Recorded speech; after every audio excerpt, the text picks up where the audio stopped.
తెలంగాణ సచివాలయం ముందు పెట్రోల్ పోసుకొని ఇద్దరు భార్యాభర్తలు ఆత్మహత్యాయత్నానికి ప్రయత్నించారు. సిద్దిపేటకు చెందిన దంపతులు పొలం గొడవలపై తమకు న్యాయం జరగటం లేదని ఆవేదన వ్యక్తం చేస్తూ ఈ ఆత్మహత్యాయత్నానికి ప్రయత్నించినట్లుగా తెలుస్తోంది. ఇది గమనించిన పోలీసులు వారిని అడ్డుకున్నారు. అనంతరం పోలీస్ స్టేషన్కు తరలించారు.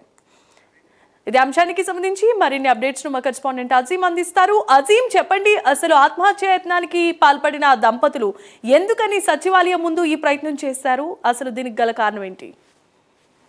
సెక్రటేరియట్లోని ఎస్బీఐ ఏటీఎం ముందు పుట్ట కిట్టయ్య భార్య శాస్త్రమ్మ ఇద్దరు కూడా ఏదైతే ఆత్మహత్యాయత్నానికి ప్రయత్నించారు. సిద్దిపేటకు చెందిన భార్య భర్తలు వీరిద్దరు కూడా ఏదైతే తమ పొలం గొడవలు ఉన్నాయని చెప్పినటువంటి దంపతులు తమకు ఎవరు కూడా తమ బాధను పట్టించుకోలేదు, తమకు ఎవరు న్యాయం చేయడం లేదని చెప్పి ఏదైతే ఆవేదనతో ఏదైతే భార్య భర్తలు ఇద్దరు కూడా పెట్రోల్ కోసం ఆత్మహత్య ప్రయత్నం చేసినట్టు కూడా మనకు తెలుస్తుంది. కొండపోచమ్మ కోసానిపల్లి గమరెల్లి మండలం సిద్దిపేటతో అన్నదమ్ముల మధ్య భూ తగాదాలకు ఏదైతే దీనికి సంబంధించినటువంటి కారణాలతోనే వీరు ఏదైతే పెట్రోల్ పోసుకొని ఆత్మహత్య చేసిన ప్రయత్నం చేసినట్టు కూడా మనకు తెలుస్తుంది. సో తమకు న్యాయం చేయాలని చెప్పింది. ఎవరి దగ్గరికి వెళ్ళినా 4 రోజులు తమ మాట వింటున్నారు తప్ప 5వ రోజు నుంచి ఎవరు కూడా పట్టించుకోవడం లేదు అని చెప్పి కూడా ఏదైతే వారి పేరు ఆవేదన వ్యక్తం చేశారు. సో ఈ నేపథ్యంలోనే సెక్రటేరియట్ ముందుకు వచ్చి వారిద్దరు కూడా ఏదైతే పెట్రోల్ పోస్తున్నారో అయితే అక్కడ ఉన్నటువంటి పోలీసులు చూసి వెంటనే వారి దగ్గర ఉన్నటువంటి ఏదైతే అడ్డుకట్టేని తమ చేతిలో చూస్తున్నారు. అలాగే నీళ్లు మొత్తం వారిని పూసి ఏదైతే ఆత్మహత్య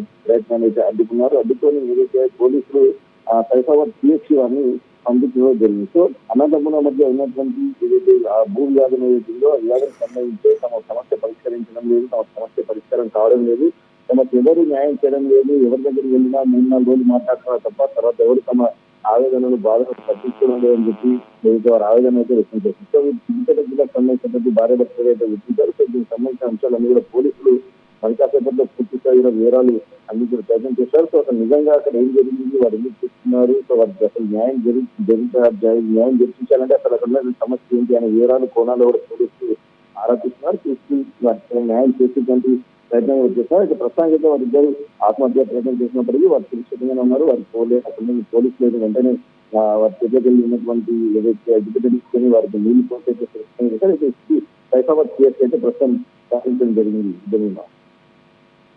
Updates, Azim.